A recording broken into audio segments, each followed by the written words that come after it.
नमस्कार दोस्तों, जय माता दी। पिछले 7 सालों से आपके घर में भटक रही है यह एक आत्मा। इसके पीछे की सच्चाई जानकर आप भी हक्के बक्के रह जाओगे।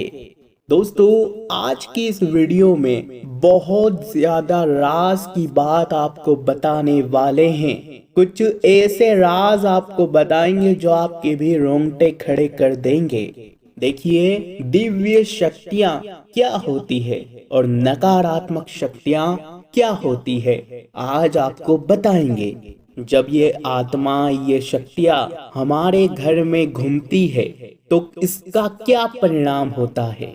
कई बार ये हमारे पितरों का भी असर होता है। वीडियो में बड़ी गंभीर जानकारी दी गई है, ध्यान से सुनिएगा। और आपको राशिफल और भविष्यवाणी देंगे 13 सितंबर से 20 सितंबर तक की।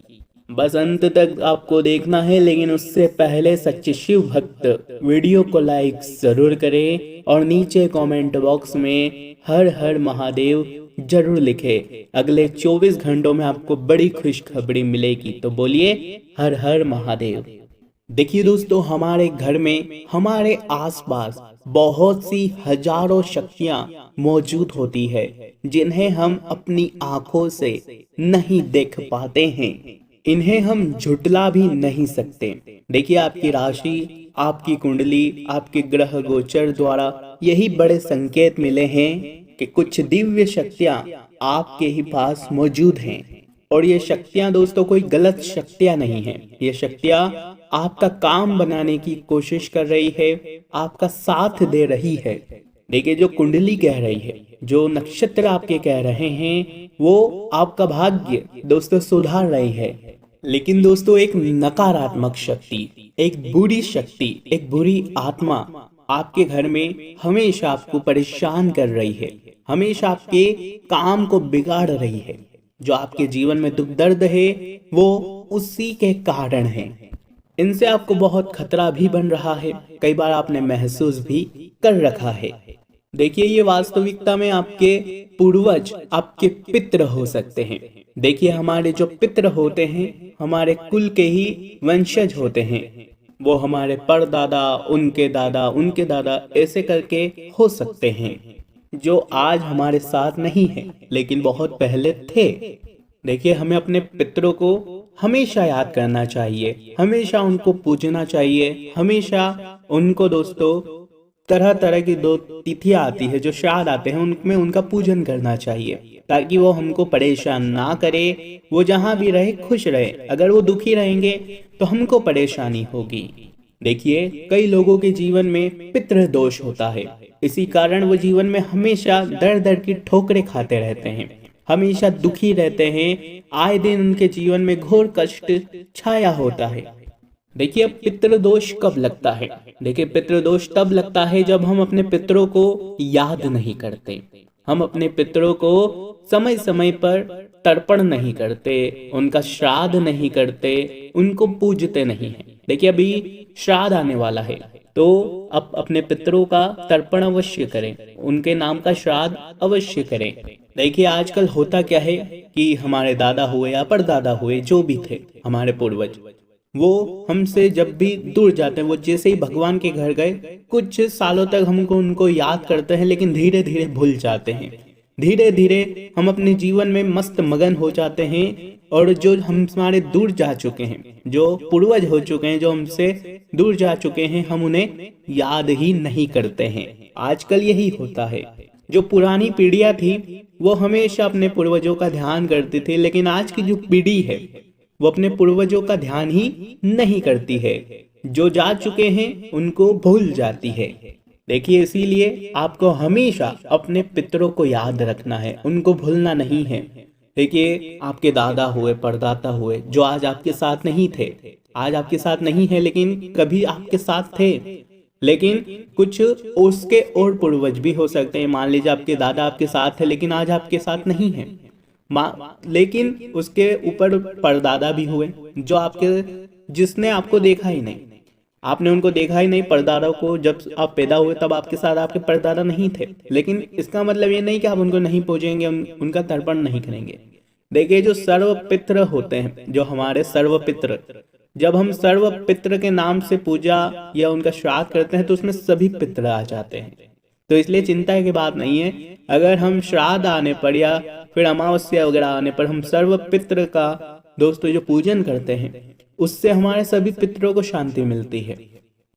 देखिए, अगर आप भगवान को बहुत मान रहे हैं, भगवान का दोस्तों ध्यान कर रहे हैं, धर्म ध्यान कर रहे हैं, धर्म अच्छे करते हैं दोस्तों, लेकिन कर्म भी आप अच्छे करते हैं, आप गरीबों को भोजन खिलाते हैं, मन में दया का भाव है, लेकिन फिर भी जीवन में परेशानियां आई जा रही है, तो उसका एकमात्र कारण आपके पूर्वज हैं।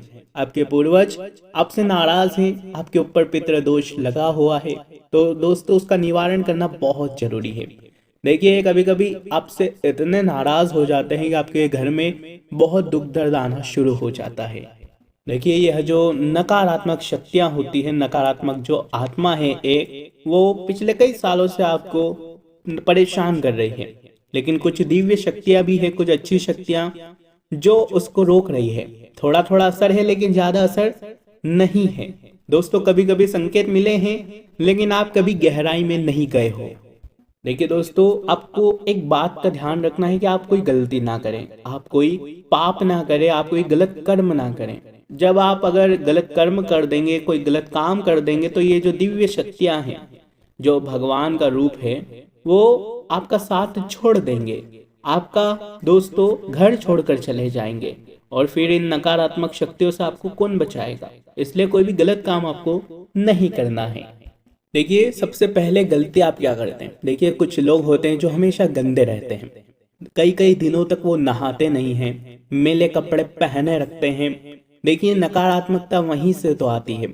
जो नकारात्मक आत्माएं होती है, जो शक्तियां होती है, वो उनको जो पसंद है वो क्या है, गंदगी।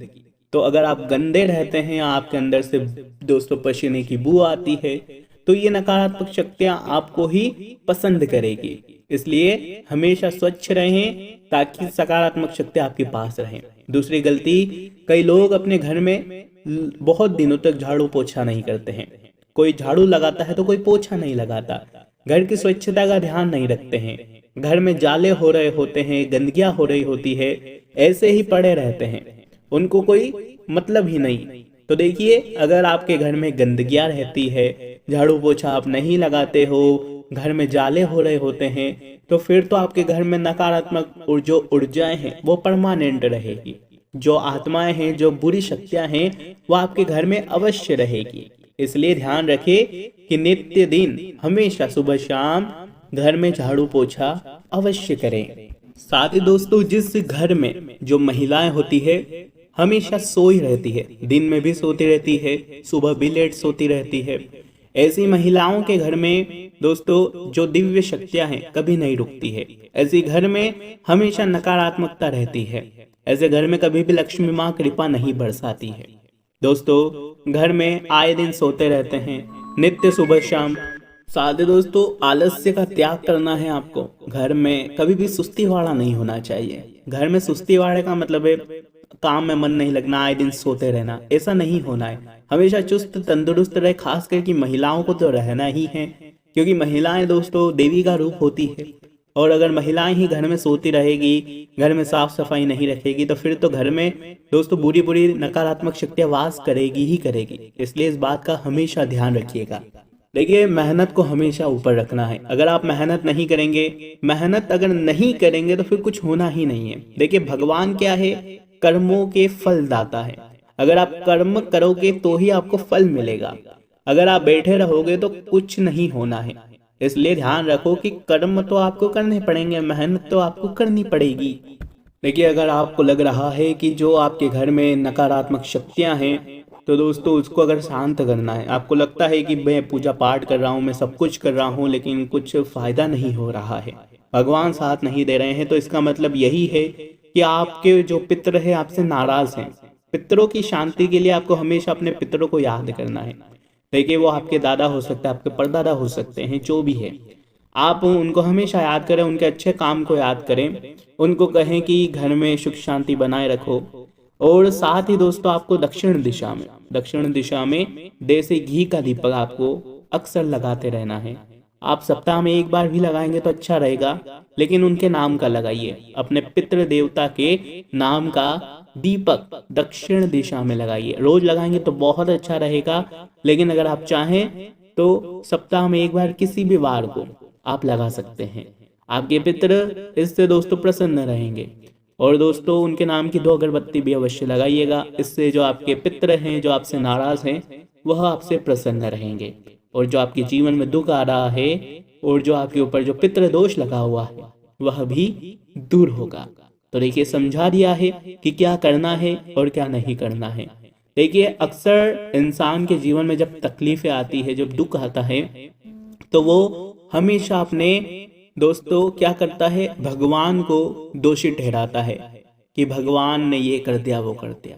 अक्सर अपने माता पिता को भी दोषी ठहराता है। अक्सर वो अपने भाग्य को गाली देता है। अक्सर वो अपने पूर्वजों को भी दोषी ठहराता है।